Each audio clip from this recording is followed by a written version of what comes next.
에베소서 3장 1절로 6절 말씀을 중심으로 그리스도 예수의 비밀이라는 제목으로 하나님 말씀 나누겠습니다. 같이 한번 제목을 읽어보실까요? 시작. 그리스도 예수의 비밀. 오늘 사도 바울은 참으로 존경스럽습니다. 우리가 잘 아는 것처럼 이 글을 쓰고 있을 때 사도 바울은 감옥에 있었습니다. 그래서 우리가 옥중서신이라고 공부를 하고 있죠. 사도 바울의 마음속엔 적어도 이런 게 있었습니다. 열심히 복음을 증거합니다. 그러다가 유대인 사람들이 아니 구원이 이방인에게 있다고? 말도 안 된다고. 네가 이방인 때문에 부르심을 받았냐고? 사도 바울로 이단이라고 하면서 공격을 합니다. 사도 바울은 예수 믿는 자들은 유대인이나 이방인이나 모두 함께 구원을 받는다고 합니다. 그런데 유대인들은 이렇게 생각했습니다.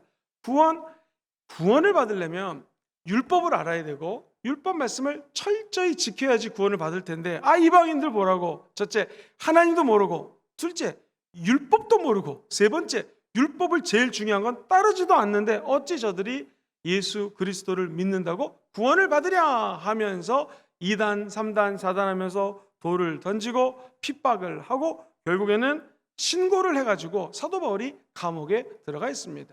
사도 바울은 어떤 분인가? 아마 이런 생각이 있었던 것 같습니다. 내가 감옥이 없으면 열심히 복음을 증거하고, 열심히 복음 증거하는데 감옥에 있다? 그럼 복음을 증거할 수 없잖아요. 걱정하지 말아라. 감옥에 오면 나는 편지를 쓰고 글을 쓰고 하나님의 말씀을 계시를 받아가지고 내가 이 계시를 적어서 저쪽, 나는 지금 로마 감옥에 있지만 골로새서에 있는 골로새 교회, 그리고 에베소서에 있는 에베소 교회, 내가 전 세계에 있는 성도들에게 편지 쓰면 되지 않겠는가라는 것입니다. 사랑하는 성도님들, 우리가 코로나19라고 하는 감옥 같은 곳에 있습니다. 감옥에 갇히지 않았을 때는 복음 전하면 되는 거고요. 감옥 안에 들어가면 할렐루야 기쁩니다. 감옥에 들어가니 여기서 내가 열심히 글을 써가지고 복음 전하면 되는 거 아니겠습니까? 라는 사도 바울은요 절대 긍정의 신앙을 갖고 있었던 것 같습니다. 오늘 코로나 때문에 갑갑하고 오늘 고난 때문에 너무나 힘들고 질병 때문에 갇혀있는 분이 계십니까? 그럼 할렐루야 외치시고요, 그곳에 살 수 있는 것을 찾아서 하나님을 경배하고 찬양하고 주님을 생각하는 순간 놀라운 은혜와 축복이 쏟아지게 될 줄 믿습니다. 오늘 저는 평상시에는 우리 100여 명이 넘는 150명 정도 성도님들이 모여서 예배드리는 공간에서 예배를 드리는데 오늘은 몇몇 주의 종님들밖에 없습니다. 할렐루야! 주의 종들밖에 없으면 주의 종님들과 함께 또 예배드리면 되는 것이고, 화명에 오늘 많이 오셨네요. 화명에서 또 예배드리시는 성도님들 은혜 받으면 되는 거고, 인터넷으로 많은 분들이 또 듣고 계실 텐데 더 큰 은혜와 축복이 쏟아져 내리게 될 줄 확신합니다. 근데 오늘 1절을 읽어보면 참 재밌는 게 나와요. 이 사도 바울이 이렇게 고백을 합니다. 본문 1절을 같이 읽어볼게요. 시작. 이름으로 그리스도 예수의 일로 너희 이방인을 위하여 갇힌 자 된 나 바울이 말한다. 자, 먼저 이상한 게 뭐냐면은 그리스도 예수라고 표현이 되어 있습니다. 보통 예수 그리스도시잖아요. 예수는 이름이고 그리스도는 기름 부은 자, 메시아라는 뜻이에요. 히브리 말로 메시아, 그리고 신약 용어로 그리스도라고 이야기를 합니다. 영어로는 크라이스트라고 하죠. 기름 부은 자, 예수 그리스도라고 얘기를 할 텐데 사도 바울은 거꾸로 뒤집어서 얘기를 하죠. 그리스도 예수. 학자들의 의견에 따르면, 자 보세요, 제가 베드로입니다. 우리 사랑하는 성도님이 예를 들면 요한입니다. 또 사도들 중에서 12사도들이 여기 있습니다. 그럼 예수님을 직접 먼저 만났죠. 예수님 아마도 이렇게 이름을 불렀겠죠. 나중에 예수가 그리스도라는 것을 깨닫죠. 그래서 베드로가 예수는 그리스도시요 살아계신 하나님의 아들입니다 라고 고백을 하지 않습니까? 예수님, 즉 육신으로 오신 인간의 이름을 갖고 계신 예수님을 먼저 만나고 그리스도가 왕이신 하나님의 아들인 것을 깨닫고 그분의 죽음, 그분의 부활, 그리고 그분의 승천을 보면서 맞다, 그리스도다, 기름 부은 자다, 하나님의 아들이다, 메시아다, 할렐루야! 여러분 믿으시면 아멘 해볼까요? 이게 자연적인 순서잖아요. 근데 사도 바울은 어떻습니까? 예수 믿는 사람 핍박하고 예수가 무슨 율법이나 제대로 알아? 하면서 그가 그리스도라고 웃기고 있네 하면서 예수님 믿는 사람을 잡아다가 감옥에 집어넣었던 사람이잖아요. 그런데 그가 다메섹 도장으로 달려가다가 사도행전 9장에 보면은 광명한 빛이 찬란하게 빛나더니 눈이 멀고 그 도상에서 예수 그리스도를 만납니다. 주여, 주는 누시니까? 나는 네가 그렇게 핍박하는 예수다, 그리스도가 맞군요 하면서 그리스도를 먼저 만났기 때문에 그리스도 그리고 나서 예수가 나온다라는 거예요. 대부분이 사도 바울이 쓴 글에는요, 그리스도 예수라고 표현이 되어 있습니다. 저는 이 학자들의 의견을 굉장히 동의합니다. 그렇죠? 사람이 어떤 예수를 만나냐에 따라서 틀려지는 것 같아요. 배가 고플 때 정말 기도했더니 하나님 빵을 주셨다. 나에게 빵을 주시는 예수님이죠. 평소에 예수님 안 믿다가, 또는 어렸을 때 교회 잠깐 다니다가 몸이 너무 아파가지고 주여 낫고 싶어요, 치료해주세요. 주님이 광명하게 나타나서 치료해주셨어요. 그러면은 주님 나의 치료자구나. 그리고 예수님을 치료자로 만나는 거죠. 어떤 분은 주무시는데 예수님 나타나가지고 안아주고 어깨를 두드리면서 어깨 여기다가 완장을 쳐주더래요. 계급이잖아요. 사명이잖아요. 너는 주의 종이 될 거다라고 하는 갑자기 꿈에 소명을 주더래요. 그래서 그분은 지금 훌륭한 목사님이신데 그때 집사님이셨거든요. 벌떡 일어나서 이게 무슨 의미입니까? 그분에게 딱 예수님만 떠오르는 게 나에게 사명 주시는 예수님. 사도 바울은 예수하면 떠오르는 게 그리스도 예수라는 거예요. 기름 부은 자. 그리고 그 만왕의 왕이신 예수님이 네가 핍박하는 나는 예수람, 너무나 놀란 거죠. 그래서 사도행전에 보면은 그 예수 그리스도에 만났던 장면, 개인의 간증들을 사도 바울이 설교할 때 많이 언급하는 것을 보게 됩니다. 어쨌든 바울에게 있어서는 예수 그리스도가 아니라 그리스도 예수라고 표현을 합니다. 그리고 나는 그리스도 예수의 일로, 즉 복음 전파하는 일이죠, 너희 이방인을 위해서 내가 지금 갇힌 자가 되어 있다, 감옥에 있다라는 거예요. 그래서 이 에베소서가 옥중서신인 증거가 바로 이 3장 1절에 나옵니다. 그래서 정확하게 표현하면은 사도 바울은 지금 감옥에서 복음을 증거하다가 잡혀 있는데 나의 메시아이신 예수 그리스도에 대한 글을 적고 있다라는 것이 3장 1절로 시작됩니다. 목사님 이게 뭐 이렇게 중요하다고 길게 설명하십니까? 자, 이게 왜 중요하냐면 에베소서는요, 같이 한번 따라해 볼까요? 풍성하신 하나님, 시작! 그렇죠. 우리 자매님 너무 잘 따라하셨습니다. 손도 같이 한번 집에 계신 분도 따라해 보시죠. 풍성하신 하나님, 시작! 풍성하신 하나님. 이게 우리 인간이 할 수 있는 최대치 풍성함이라면 에베소서 기록되신 우리 하나님 아버지는 풍성하신 그분의 능력, 그분의 장엄함, 위대함, 성부, 성자, 성령 하나님을 찬양하라 라면서 1장이 쫙 시작됐잖아요. 엄청나게 웅대하게, 거대하게. 근데 2장에 가면은 성부, 성자, 성령 하나님 중에서 특별히 성자 예수님께로 초점이 narrow down, 좁혀집니다. 이제 길이 큰 길렸다가 조그맣게 좁혀지듯이 다운이 돼요. 그러면서 예수 죽음 내 죽음, 예수 부활 내 부활, 예수 승천 내 승천, 예수와 함께 죽은 자를 우리 주님이 다시 살리셨고 손을 붙들어 잡아주셨고 하나님 보좌표로 올려주셨고 이제 죄와 허물로 죽은 너희를 다시 살리셨고, 그럼 과거에 사는 자가 아니라 예수 그리스도가 모퉁이 돌이 되셔서 이제 선지자들과 사도들이 터 위에다가 교회를 세우고 너희들이 예수 믿는 자들이 되었고 이제 성령이 너희 안에 거하는 성전으로 너희들도 예수님을 점점 닮아다 지어져 가느니라. 이게 2장의 핵심이었잖아요. 그러니까 하나님, 성부, 성자 하나님의 넓고 위대하심을 얘기했다가 조금 떨어졌다가 그 다음에 2장에서 3장으로 넘어갈 때는 조금 더 떨어져요. 이게 뭐냐면 그 성부, 성자, 성령 하나님, 우리 예수 그리스도의 위대하심, 그 밑에 사도 바울이 이제 본인이 받은 계시를 놀라운 하나님 아버지, 성령님, 우리 예수님, 그리고 우리 예수 그리스도의 구원을 통하여 나 사도 바울은 이런 비밀을 갖고 있습니다 라고 고백하는 것이 3장 1절부터 시작되는 말씀입니다. 자, 그렇다면 우리 한번 3장 1절과 2절을 연달아서 한번 보겠습니다. 천천히 읽어보죠. 시작. 이러므로 그리스도 예수의 일로 너희 이방인을 위하여 갇힌 자 된 나 바울이 말을 하는데, 2절 시작. 너희를 위하여 내게 주신 하나님의 그 은혜의 경륜을 너희가 들었을 것이다. 사랑하는 성도님들 위해서 내게 주신, 한번 따라해볼까요? 하나님의 은혜의 경륜. 시작. 하나님의 은혜의 경륜. 이게 뭐냐면요, 은혜는 값없이 주신 은혜가 진짜 은혜죠. 그래서 은혜라고 하는 것은 내가 노력해서 받는 것이 아니라 한 게 없는데 주님이 free of charge, 돈을 내지 않았는데 정말로 하나님이 무료로 주신 것이 은혜입니다. 예를 들면 예수 믿고 구원받은 거, 내가 십자가에 죽은 거 아니죠? 내 죄를 짊어지고 예수님이 십자가에 죽었기 때문에 그분을 믿으면 은혜로 구원받는 것입니다. 성령의 은사, 방언을 말한다, 내가 귀신을 쫓아낼 수 있다, 신유하는 은사, 기도하면 다른 분들이 병이 낫는다, 혹은 여러 가지 은사를 받았다는 것은 이게 하나님의 은혜로 선물로 받은 것이지 내가 뛰어나가지고 방언을 말하고 각종 은사를 행하는 것이 아니라는 것입니다. 그래서 은혜는 하나님이 주신 것이다. 그러면은 너희들도 들었지만 하나님이 은혜의 경륜을 다 너희들도 알고 있지 않냐? 경륜이 뭐냐면요, 이 단어는 매니지먼트, 하나님의 경영이라는 뜻이에요. 또는 하나님의 관리, 스튜어드, 청지기로서 우리는 삶을 사는 거고, 사실은 하나님이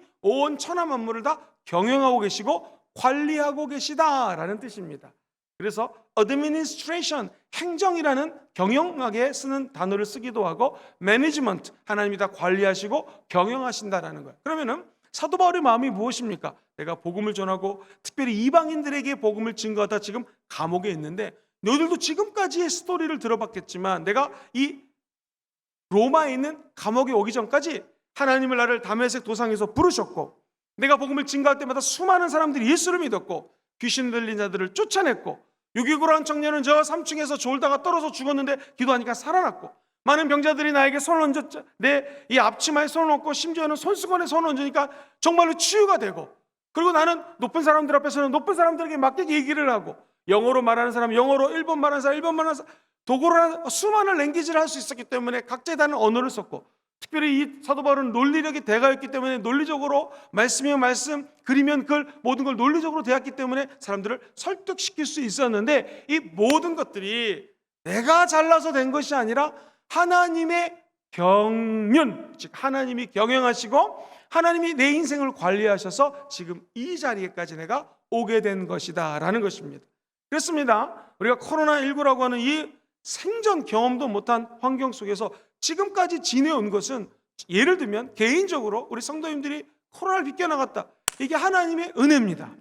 근데 만약 지금 코로나에 만약 걸렸다, 코로나 양성 반응이 나왔다, 이것도 하나님의 경영함 안에, 성경 말씀 그대로면 하나님 경륜 안에 있는 거예요.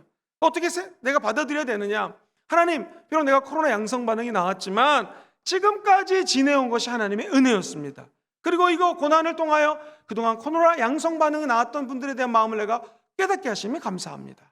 그리고 앞으로 하나님이 내 미래도, 내 앞길 멀고 험해도 주님이 나는 은혜를 주실 것을 믿기 때문에 주님만 믿고 따라가겠습니다. 이것이 하나님의 경륜, 경영하심을 믿는 크리스천들의 태도라는 것이죠. 교회적으로 보겠습니다. 우리 교회가 지난 2년 동안 엄청 큰 은혜를 받았습니다. 처음에 기억하시죠? 마스크가 떨어져가지고 밖에 나가서 살라고, 저도 서울에서는 아는 약국들이 있고 아는 약사 선생님들이 있으니까 가서 얻어올 수가 있을 텐데, 여기 부산에 오니 특별히 아는 분도 없고 전 약국을 다 돌아다녀 봤는데 이게 없어요. 마스크 사기가 하늘의 별따기. 근데 왜 은혜입니까? 여의도에 있는 어떤 집사님이 마스크를 쓰라고요 한 1000장을 보내주셔서 주의 정들이 나눠 쓰고, 우리 여자 전생님 중에 한 분은 저한테 와가지고 고맙다는 말을 12번을 하셨습니다. 나한테 하지 말라고 서울에 있는 집사님이 보내줘서 우리 그 당시 윤종남 원로 목사님, 또 우리 주의 종들 다 나눠서 마스크를 쓸 수 있었습니다. 이렇게 또 간증을 했던 기억이 나요. 그때 그 시절 얼마나 우리가 다급하고 어려웠습니까? 근데 그때로부터 지금까지 아무 문제 없이 어려움 없이 지냈던 거 하나님의 은혜라는 것이죠. 그리고 이렇게 수요 예배 때 많은 200여 명 성도들이 예배 드리다가 혼자 설교하는 거, 몇몇 주의 종들과 설교하는 거, 이것도 생각해보면 그동안 한국교회가 얼마나 많은 고난과 어려움이 있었습니까? 우리 교회도 많은 목사님들 맨날 비대면 예배로 예배 드렸을 때 우리는 정말 하나님의 은혜로 다 거의 대면 예배를 드렸지 않습니까? 이렇게 할 수 있는 거, 이것도 하나님의 은혜고 하나님의 경륜 안에 있다라는 것이죠. 우리가 믿는 것은 무엇입니까? 이 코로나도 이제 2월달, 3월달, 5월달, 6월달 되면 없어지게 될 줄 믿습니다. 일반 감기나 독가처럼 되게 되면 참 좋겠습니다. 그렇죠? 그렇게 되면 또 그걸 믿기 때문에 앞으로 또 대면 예배가 활성화될 걸 믿음으로 나가는 거고, 만에 하나 지금 시대를 럭비공 같아가지고 알 수가 없다, 5월달 6월달 돼도 코로나가 안 없어진다, 또 그럼 하나님께서 교회를 향한, 나라를 향한 하나님의 경륜, 하나님의 경영함이 있을 걸 믿기 때문에 우리는 언제나 서나 주님 생각, 우리에게 고난이 다가오던 기쁨이 다가오던 주님만 따라가면 됩니다. 바울이 감옥에 있으면 종이 갖고 와라 글 쓰면 되는 거고요, 밖에 나가 있으면 복음 증거하면 되는 거고요, 눈이 아파서, 눈이 안 좋아서 글을 쓸 수 없다면 누가라든가 하나님의 사람들에게 내가 말을 할 테니까 받아 좀 적어주십시오 해가지고 받아 적은 글이 오늘날 우리들이 읽고 있는 성경 말씀 된 거 아닙니까? 그러면 사도 바울이라는 개인도, 그 당시 초대교회 공동체도, 그렇죠, 초대교회는 에베소에 있는 에베소 교회, 로마에 있는 로마 교회, 이런 모든 교회도, 지금 우리 저와 여러분들의 개인도, 우리 스몬 금종교회도, 한국교회도, 나아가 온 열방이 따지고 보면 하나님의 은혜의 경륜 안에 있는 거예요. 하나님의 은혜의 경험과 매니지먼트 안에 있는 거예요. 다가오는 위험이 있고 순간순간 다가오는 어려운 소식이 있어도 너무 놀라지 마세요. 당황하지 마십시오. 하나님이 건져주십니다. 하나님 믿는 사람은 하나님의 손 안에 있다는 거 확신하시고 끝까지 믿음 지키시게 되기를 주의 이름으로 축원드립니다. 자, 그러면 이제 1절과 2절을 우리가 이해를 했습니다. 3절 말씀 같이 한번 읽어볼게요. 오늘 본문 3절, 3장 3절 시작. 곧 계시로 나에게 비밀을 알게 하신 것은 내가 먼저 간단한 기록함과 같으니. 자, 여기 보시면 내게 무엇으로 비밀을 말하게 했어요? 계시로 비밀을 알게 하셨다. 그래서 내가 먼저 간단히 기록을 했다라고 얘기를 합니다. 자, 보겠습니다. 이 3절 말씀에 나오는 것은 한번 따라해 볼까요? 그리스도 예수의 비밀. 시작. 비밀에 대해서 언급을 합니다. 이것은 하나님의 비밀이라고 그래요. 이 비밀이 계시로 내게 비밀을 알게 하셨다. 미스테리온이라는 헬라어를 쓰는데 이 미스테리온이라는 단어가 우리가 잘 아는 미스테리, 영어에 미스테리라는 단어가 나왔어요. 그러면은 하나님의 비밀은 무엇인가? 4절에 보면 그리스도의 비밀을 내가 깨달은 것을 너희가 알 수 있으리라. 9절에 보면 비밀의 경륜이 또 나오거든요. 비밀의 경륜이 뭐예요? 그 비밀스럽게 하나님이 경영하시는 것들이 있는데 이것이 어떠한 것을 드러내려 함이라. 아하, 경륜, 계시, 깨닫다, 비밀, 이것이 다 같은 맥락의 언어라는 거예요. 하나님이 놀랍게 경영하고 있는 거 믿으시면 아멘 해볼까요? 지금 이 순간도 하나님은 저와 여러분들에게 신비한 하나님을 알려주고 계시고 대화하고 계십니다. 코로나19 상황 속에서도 숨쉬고 계시고 은혜 주시고 우리에게 말씀하고 계시는 것이죠. 이게 모두 비밀과 연결된 단어라는 거예요. 그래서 비밀의 정체는요, 1장 10절에 이렇게 고백을 합니다. 하늘에 있는 것이나 땅에 있는 것이 다 그리스도 안에서 뭐예요?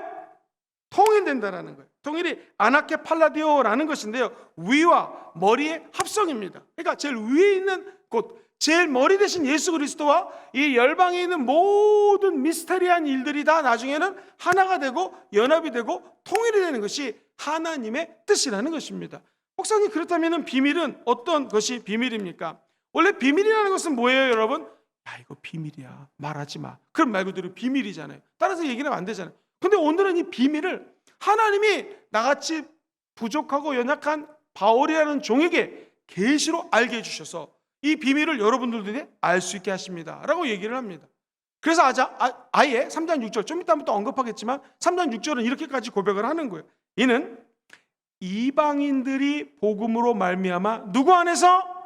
그리스도 예수 안에서. 여기서도 그리스도가 먼저 써졌죠, 예수님보다. 자, 세 번째 줄 시작. 함께 상속자가 되고, 두 번째 함께 지체가 되고, 세 번째 함께 약속에 참여하는 자가 됨이라. 야, 이 도대체 비밀이 무엇인가? 세상 나라와 하나님의 나라는 틀리다라는 거예요. 세상은 되게 논리적으로 진행이 되잖아요. 근데 하나님 나라는 비논리적일 때가 있어요. 동정녀 마리아에게서 예수님이 잉태했다. 논리적이지가 않죠. 하나님이 천지를 말씀으로 6일 동안 창조하셨다. 이걸 굉장히 논리적으로 이야기하면 설명하기 어렵습니다. 하나님의 나라는요, 세상하고 틀립니다. 세상에서는 랭크를 정해놓고요, 계급을 정해놓고 순위를 정해놓습니다. 자, 달립시다. 1등. 올해 업적 평가, 그죠? 1등으로 영업을 잘한 사람, 2등으로 잘한 사람, 부서별로 잘한 사람, 그죠? 뭐 교회로 치면 교구별로 몇 명이 부흥됐느냐. 항상 우리는 숫자를 따지고 서열을 따지고 높이를 따져요. 계급을 따져요. 예를 들어 보겠습니다. 저와 여러분들이 함께 비행기를 탔습니다. 비행기 타고 예를 들면 괌이라는 곳에 놀러 갔습니다. 근데 우리가 딱 이코노믹석에 앉았어요. 이게 3등 칸이죠, 사실은. 3등 칸석에서도 계급이 아니지만 자리가 나뉩니다. 이 스튜어스랑 가까운 데는 발을 쭉 뻗을 수 있으니까 좀 편해요. 근데 여기는 비상문이 있기 때문에 건강한 남자들을 앉혀가지고 비상시 문을 열고 사람들을 대피하고 그 건강한 남자는 제일 끝에 내려가야 되는 곳이 그 바로 비상구 앞에 있는 좌석이에요. 같은 이코노믹이지만 조금 더 편합니다. 그래서 여기를 차지하려고 때로는 먼저 예약을 하기도 합니다.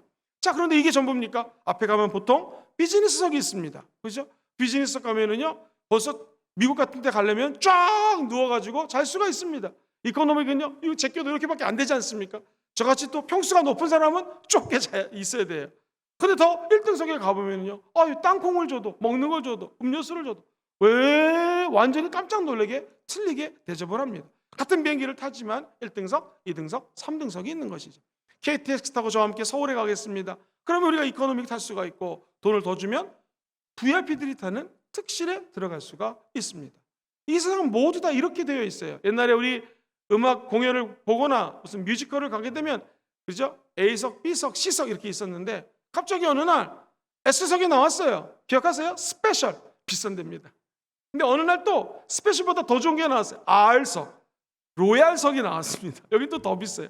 야구 경기를 보러 가도 저기 외야보다 가까이서 볼 수 있는 데가 훨씬 더 비싼 것이죠. 그러다가 어느 날 갑자기 어디든지 VIP 또 자리가 나왔습니다. VIP는 뭐예요? Very important person이라고 그래서 중요한 사람. 근데 이게 웬일이에요? V가 또 하나 붙어가지고 VVIP라는 단어가 나왔어요. Very, very important. 정말 중요한 좌석을 앉는 사람들이다라는 그런 표현입니다. 그냥 자꾸 우리는 서열화가 되고 계급화가 되는 것이 우리 인간의 삶이에요. 이 세상의 삶의 방법이에요. 그런데 오늘 본문은 좀 특이합니다. 하나님이란 분은 높으신 분인데 그분이 낮고 낮은 자리에 그 아들 예수를 보내주셔서 하나님의 놀라운 경륜, 하나님의 비밀스러운 경영하심을 나 같은 부족한 사도 바울에도 알려주셨고 이 알려주신 비밀을 나도 너희들에게 알리기를 원한다. 아니 이게 이상하단 말이에요. 비밀은 그야말로 다른 사람이 알면 안 되는 건데 하나님이 나에게 비밀을 알려주셨고 그 비밀을 나도 여러분들에게 알려주기 원해서 이제 하나의 지체가 되고 함께 약속에 참여하는 자가 되고 함께 후사가 된다. 1등석에 있는 사람이나 3등석에 있는 사람이나 함께 약속의 자녀가 되고 특실에 앉은 사람이나 3등석에 앉아있는 기차 탄 사람이나 함께 부활이 되고 그리고 유대인이나 이방인이나 함께 하나님의 자녀가 되고 하나님의 지체가 되고 하나님의 후사가 되고 높은 사람이나 낮은 자나 예수 믿으면 함께 지어져 가고 돈이 많은 사람이나 없는 사람이나 함께 은혜를 받을 수가 있고 도대체 이 비밀이라는 것이 너무나 놀랍고 크다라는 것이 사도 바울의 이야기입니다. 그러니까 결국에는 이 비밀은 성령이 우리의 눈을 뜨게 하셔야지 알 수 있다는 것이죠. 오늘 저와 여러분들이 성령의 능력과 은혜를 받아서 하나님의 영적인 비밀을 보는 그런 성도들이 되기를 주의 이름으로 축원드립니다. 자, 그렇다면 이 비밀은 하나님의 완성을 위해서 달려가고 있는데 어디까지입니까? 만물이 그리스도 안에서 통일될 때까지 아까 얘기했던 것처럼 함께 자녀가 되고 함께 지체가 되고 함께 참여하고 함께 후사가 되고 함께 하나님으로부터 은혜를 받는 데까지 자라나는 데 즉 위와 예수와 통일되는 데까지 하나로 그야말로 거룩한 짬뽕이 될 때까지 비빔밥이 돼서 비벼질 때까지 이 비밀이 지속된다는 것입니다. 우리가 세상의 역사에 관심을 갖는 이유는 무엇입니까? 믿지 않는 사람들은 역사를 분석해서 이런 이론이 있고 저런 이론이 있고 변증학적으로 설명을 하고 또는 인간의 속성을 가지고 역사를 설명하거나 행위를 가지고 설명할 수 있어요. 근데 우리 예수 믿는 사람들은 같이 볼까요? 하나님의 경륜 시작. 하나님이 어떻게 이 세상을 경영해 나가시는지에 대해서 관심 있는 것이죠. 그다음 사도 바울이 내가 하나님으로부터 받은 비밀이 있는데 아까 3절에 보면 이 비밀을 뭐를 통해서 알게 되냐면 따라해볼까요? 계시. 하나님이 우리에게 계시를 통해서 비밀을 알게 해줬다는 거예요.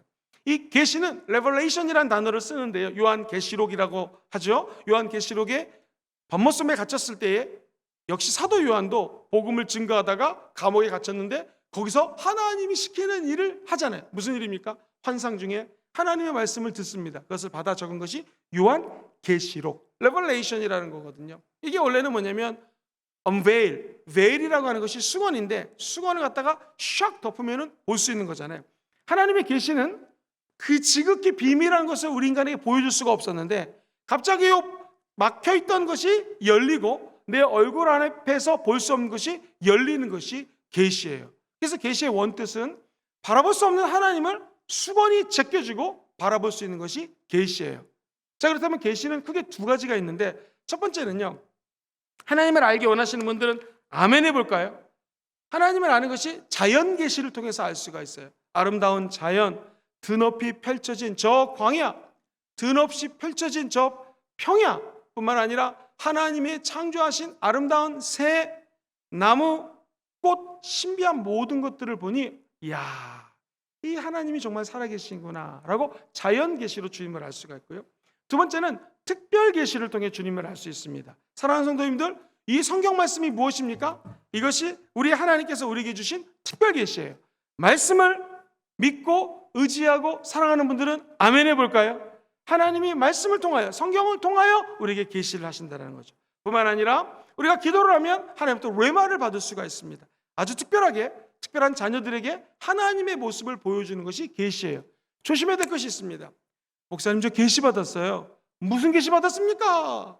우리 딸이 5월 달에 시집갑니다. 남자친구 있나요? 아니, 없습니다. 하나님 이런 계시를 주셨습니다. 이건 약간 점하고 비슷한 거예요. 목사님, 저 계시 받았어요. 사랑하는 청년이요, 무슨 계시를 받았습니까? 제가 내년에 서울대학교 들어간다는 계시가 임했습니다. 할렐루야. 반에서 몇 등 합니까? 30명 중에서 30등 합니다. 그러면 좋은 대학교 가기 아마도 힘들 수 있을 것입니다. 물론 하나님이 역사하시면 서울대가 아니라 더 좋은 데도 갈 수 있겠죠. 제가 말하는 것은 뭐냐면, 점 보는 듯이 하나님은 계시를 주는 분이 아니라는 거예요. 하나님 우리에게 어떤 계시를 주는가? 이 계시는 따라해볼까요? 하나님에 대해서 아는 것. 시작.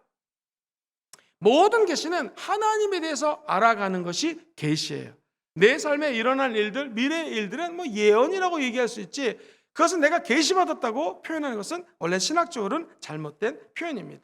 이 계시가 아포칼립시스라는 단어를 쓰는데, 수원을 거뒀을 때 감춰인 모든 것들을 볼 수 있는 것이라고 얘기를 했죠. 그 때문에 하나님의 계시는 무엇인가?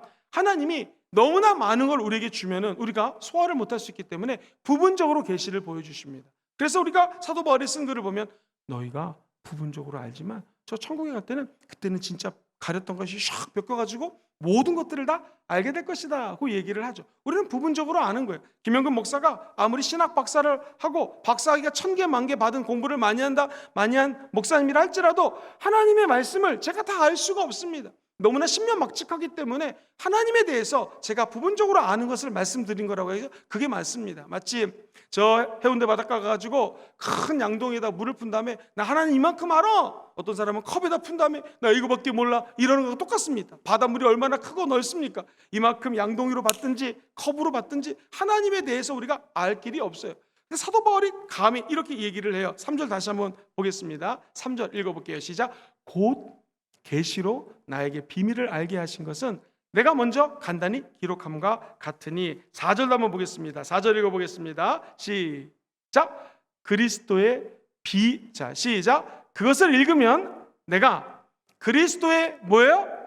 비밀을 깨달은 것을 너희가 알 수 있으리라. 자, 내가 계시를 적었는데 이걸 여러분도 읽으면 하나님이 주시는 비밀을 계시로 말미암아 깨달을 수가 있다는 거예요. 이게 좀 신기합니다.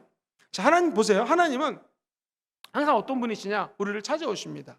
예를 들어 보겠습니다. 아브라함을 부르신 분이 누구예요? 하나님이죠. 아브라함이 저 좀 불러주세요. 아니요. 갑자기 나타나셔서 너는 본토 지체 아비 집을 떠나 내가 명령할 곳으로 가라. 너의 이름을 창대케 하리라. 너에게 복을 주는 자는 너도 복을 받고 그 사람들도 복을 받고 저주하는 자는 저주받게 될 것이다. 하나님이 아브라함에게 나타나셨습니다. 모세를 부르신 것 하나님이셨습니다. 하나님이 나타나셨어요. 출애굽 명령하신 분 하나님이셨습니다. 성경에 보면 기드온 쫄아가지고 숨죽여서 밤에 타작마루 해서 타작해가지고 먹을 거 고민하고 근심하고 있었고, 나는 작은 자입니다. 나는 부족합니다. 아니다, 너는 큰 용사라. 하나님이 기드온에 나타났어요. 제단 숯불 리베덴의 이사야가 하나님 나를 부르셨군요. 그 연약한 이사야에게 하나님 먼저 나타나셨습니다. 일개 농사꾼이었던 아모스 하나님 부르셔가지고 위대한 선지자로 쓰십니다. 결국 말씀을 주시는 것도 하나님, 그리스도의 출혈, 이 땅에 나타나는 것, 예수 그리스도가 현현 인간의 모습으로 나타난 것도 하나님이 결정하신 것입니다. 이게 우리 주체적인 각성이 아니었다는 거예요. 다시 말해서 내가 주도적으로 하나님을 믿고 내가 열심히 하기 때문에 복을 받는다는 게 아니에요. 인간은 하나님 앞에 수동적인 존재라는 거예요. 하나님은 모든 것들을 알고 계시고 우리 인간은 그 하나님 앞에 아는 것이 없고 부족하고 연약해서 정말 바이러스 하나만 우리 인간의 몸에 들어와도 바이러스에 걸릴 수밖에 없고, 바이러스에 걸리면 수많은 사람들이 또 조사를 받아야 되고, 이런 우리 인간은 연약하고 겸손할 수밖에 없는 그야말로 피동적이고 수동적인 존재라는 것이죠. 그러므로 하나님을 믿는 우리들은요, 늘 천국 갈 때까지 겸손해야 됩니다. 하나님의 계시, 하나님의 비밀을 완전히 아는 것도 아니에요. 하나님이 알려주셔야지만 알 수 있다는 것입니다. 저 여러분들이 하나님의 비밀과 계시와 하나님의 경륜을 깨닫기 원하시는 분들은 아멘 해볼까요? 이 말은 하나님 앞에 내가 겸손해지겠습니다 라고 얘기를 하는 거예요. 그 위대한 신학자 칼 바르트는 이렇게 얘기를 해요. 세상도 이성에 대해서 파멸을 선포하고 계시만을 중요시 여긴다. 하나님은 하늘에 계시고, 유명한 말이에요. 인간은 땅에 있으니 잠잠하라. 시작. 하나님은 하늘에 계시고 인간은 땅에 있으니 잠잠하라. 이게 신학교 가면 배우는 건데 칼 바르트의 메시지예요. 그러니까 쉽게 얘기해가지고 하나님의 계시는 무엇인가? 하나님이 높고 위대하심 앞에 우리 인간은 겸손하게 잠잠하게 있어야 된다는 거예요. 자, 이 대목에서 질문을 드리겠습니다. 하나님의 비밀과 하나님의 경륜, 위대한 경영하심, 그리고 그분의 계시, 이거를 받기 위해서 우리는 그럼 맨날 수동적으로 가만히 있어야 될까요? 이게 신앙이 역설적이에요. 하나님 앞에 잠잠하고 겸손해야 되는 게 인간인데, 역으로 하나님의 계시를 받기 위해서는 저와 여러분들의 노력이 필요합니다. 어떤 노력이 필요한 것인가? 예를 들어 볼게요. 에디슨이 천재는 99%의 노력과 1%의 영감으로 이루어진다. 다 아시죠? 이 말을 연구한 사람의 말에 따르면은 우리는 90% 노력, 99% 노력해야 된다로 다 알고 있었잖아요. 근데 실제로는요, 제일 중요한 것은 인간이 99% 노력하는 건 맞아요. 그런데 1%의 영감이 어느 날 창조적인 능력으로 열심히 하다가 이거구나 하면서 하나님의 영감과 맞닥뜨려졌을 때 거기에 기적이 잉태하고 하나님의 작품이 탄생한다는 거예요. 그럼 우리 인간은 1% 영감만 바라고 99%의 노력을 무시하면 될까? 아닙니다. 하나님이 모든 것들을 다 이루실 거라고 믿으십시오. 그러나 우리 인간이 모든 걸 책임질 거라고 생각하고 노력을 해야 된다는 거예요. 다시 말해서 하나님의 위대한 비밀과 경륜을 우리는 믿습니다. 하나님 역사해 주시옵소서 하고 낮은 자세로 겸손하게 기도해야 됩니다. 뿐만 아니라 우리가 더 이럴 때일수록 경성하고 기도하고 깨어 있어서 하나님의 위대하심을 찬양하는 자녀들에게 더 모여서 기도하고, 이렇게 교회에서 예배 드릴 수 없을 때 집에서 교회에서 기도해 주시기를 주의 이름으로 축원드립니다. 뿐만 아니라 주변에 있는 성도들, 아까 얘기했잖아요. 함께 후사가 되고 함께 경영자가 되고 함께 지어져가고 함께 하나님 나라의 유업을 받게 되고 자녀가 되고 함께 그리스도의 높은 곳까지 통일될 때까지 자라는 거기 때문에, 코로나19 양성 반응식 나오신 분이 있다면 그게 우리의 아픔이죠. 그래서 우리가 교회에서 예배드리지 않고 인터넷으로 예배드리는 거 아니겠습니까? 이처럼 우리 인간도 하나님이 다 할 것을 믿지만 모든 것들을 인간에게 달려있다고 최선의 노력을 경주하는 것, 이것이 하나님이 원하는 자세라는 거예요. 적어도 사도 바울은 그렇게 사역을 했다는 것이죠. 그래서 하늘에서 한 영감이 주어지면 내 노력 99%가 아니더라도 최선의 노력을 경주한 상태에서 하나님의 영광과 비빔밥이 되고 짬뽕이 되면 거기에서 하나님의 계시가 또 아름답게 빚어지는 거예요. 그러면 우리는 십자가 예수라고 하는 고난과 십자가 예수라고 하는 눈물과 십자가 예수 그리스도라고 하는 그 놀라운 역사함 앞에서 내가 겸손해질 수밖에 없는 죄인이구나 뿐만 아니라 이제 나는 하나님의 자녀로 업그레이드가 됐고 후사로 업그레이드 됐고 하나님 나라 지어져가는 백성으로 업그레이드가 되었으니 내가 예수와 함께 연합을 해서 내가 당한 상황 속에서 하나님의 계시를 깨달은 자의 자세로 살아야겠다라는 것이죠. 그것을 4절까지 읽었는데 5절에서는 이렇게 표현하는 거예요. 5절 읽어봐요. 시작. 이제 그의 거룩한 사도들과 선지자들에게 무엇으로 나타났어요? 성령으로 나타내신 것 같이 다른 세대에서는 사람의 아들들에게 알리지 아니했다. 세상 사람들은 몰라요. 그런데 이 말씀은 따라해보세요. 거룩한 사도들과, 사도들은 12명의 제자들이죠. 가룟 유다가 빠지고 이걸 뽑아가지고 한 사람이 더 붙게 되었어요. 어쨌든 예수 그리스도의 죽으심과 부활을 직접 봤던 예수님의 제자들, 사도들과, 두 번째 따라볼까요? 선지자들. 지난주 공부했던 거 기억나십니까? 이 교회는 어떻게 터 위에 세워졌는가? 사도들과 선지자들의 터 위에 세워졌고요. 예수님이 모퉁이 돌이 돼가지고 교회가 지어져 가고 우리도 그 몸의 성전으로 함께 지어져 간다라고 공부를 했을 것입니다. 그러니까 사도들과 선지자들이 초대교회에 하나님의 말씀을 선포했잖아요. 그 말씀의 터 위에다가 교회가 세워져 가고 있는데 한번 따라해볼까요? 오직 성령으로. 한번 2000년 전으로 돌아가 보시죠. 제가 사도입니다. 하나님 다 하셨어요. 예수님 부활하셨고 예수님이 다 하셨기 때문에 나는 가만히 있습니다. 아니죠. 목숨 걸고 사도들이 복음을 전했죠. 사도 바울도 보세요.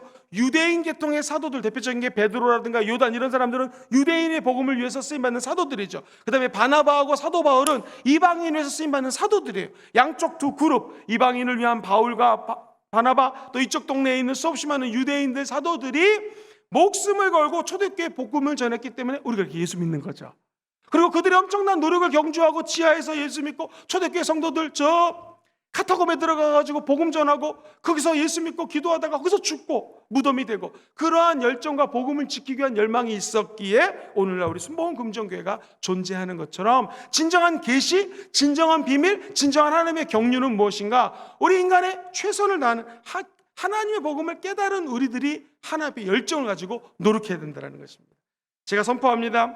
이제 우리 순복음 금정교회도 거룩한 사도들과 선지자들이 선포했던 말씀 위에 우리 교회가 세워져 가고 있습니다. 그렇다면 이것을 건드릴 자가 없습니다. 왜냐하면 성령의 능력으로, 성령의 권세로 이 제단은 더욱더 튼튼해질 것이요 앞으로 더 좋은 일이 일어나게 될 줄 확신합니다. 우리가 해야 될 것은 전적으로 하나님을 믿는 것이요 더욱 겸손해지라는 하나님의 사인으로 받아들이면 되는 것이고요, 그렇다고 가만히 있는 것이 아니라 더 기도하시고 더 하나님께로 나아가시고 더 말씀 보시고 또 주님 앞에 칭찬받는 백성들 다 되시기를 주의 이름으로 축원드립니다. 그래서 따라해볼까요? 한 손에는 성경을 들고 한 손에는 하나님께 부르짖어 기도하고 응답받는 성도들 되시기를 주의 이름으로 축원드립니다. 그래서 이 하나님이 주신 말씀의 계시, 이것을 통해서 우리가 하나님을 이제 알 수가 있고, 이 하나님의 계시를 벗어나면 엉뚱한 길로 가지만 하나님 주신 말씀의 계시를 따라가면 반드시 우리는 하나님의 은혜에 거하는 안전한 삶을 누리게 될 줄 확신합니다. 그래서 이 초대교회에서 언급하는 계시가 쉽게 얘기하면은 하나님의 신약 성경이에요. 사도 바울이 13권 이상을 적었다고 표현하죠. 이 신약 성경이 계시가 되고, 이 신약 성경은 하나님이 다 하셨기 때문에 우리 인간이 겸손해야지 받아들일 수가 있고, 나아가서 하나님 앞에 열심히 읽고 묵상해서 이 계시가 성경 말씀 그대로 저와 여러분들의 것이 될 수 있다는 거예요. 이해하시면 아멘 해볼까요? 아멘. 자, 그런 맥락에서 한 번 더 5절 6절을 같이 연달아서 읽어보겠습니다. 시작. 5절 6절 시작. 이제 그의 거룩한 사도들과 선지자들에게 뭐로 나타나셔요? 성령으로 나타나셔서 말씀을 전하고 이 복음을 증언했던 것처럼 아예 다른 세대에서는 하나님의 아들들에게 알리지도 아니했다. 6절 한 번 더 시작. 이는 이방인들이 복음으로 말미암아 누구 안에서? 그리스도 예수 안에서. 자, 첫 번째 항상 뭐가 돼요? 두 번째 항상 지체가 되고, 세 번째 항상 약속에 참여하는 자들. 자, 생각해 보십시오. 이 예수 그리스도의 비밀을 받은 사도 바울은 큰 돼지 두 번째로 놀라운 사람이었습니다.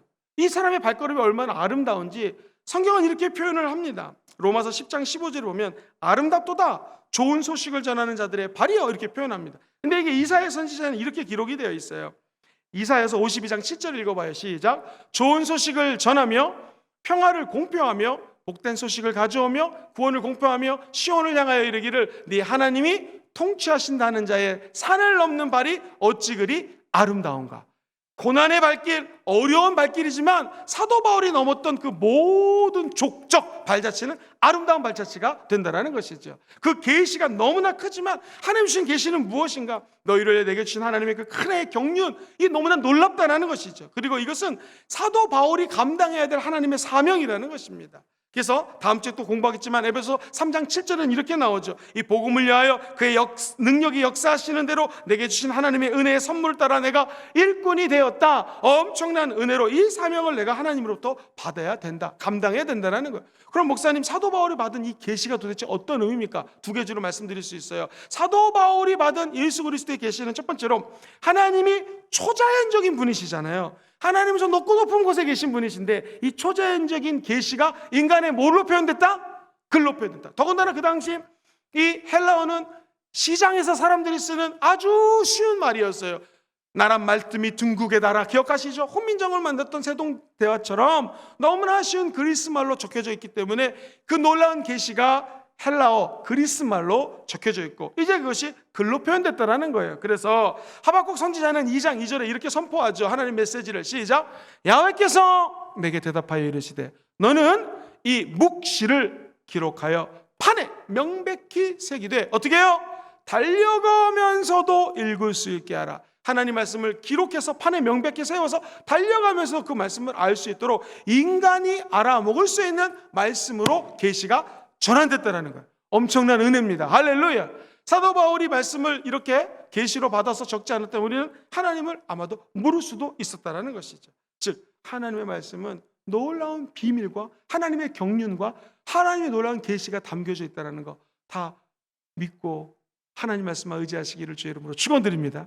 두 번째, 사도 바울의 고백은요, 계시를 받은 사람이 기록한 계시를 읽으면 사도 바울처럼 동일하게 어떻게 할 수 있다? 이해할 수 있다라는 거예요. 이 계시를 받은 사람이 사도 바울이잖아요. 그런데 이 사도 바울이 쓴 계시를 저와 여러분들이 열심히 읽으면 우리도 이 계시를 깨닫고 하나님의 계시대로 살아갈 수가 있다. 이게 놀라운 비밀입니다. 예를 들면 은혜의 경륜을 따라 사도들과 선지자들이 썼던 글이 있는데 이 계시로서 바울이 깨달은 것이 있고 이 비밀을 너희들도 읽으면 하나님 주시는 비밀과 계시를 알 수가 있고 그대로 살 수 있다는, 이 얼마나 놀라운 말씀입니까? 그러니까 결국에는 하나님 주신 성경 말씀은 읽어야 되는 책입니다. 암송해야 되는 책입니다. 더 가까이 나가야 될 책입니다.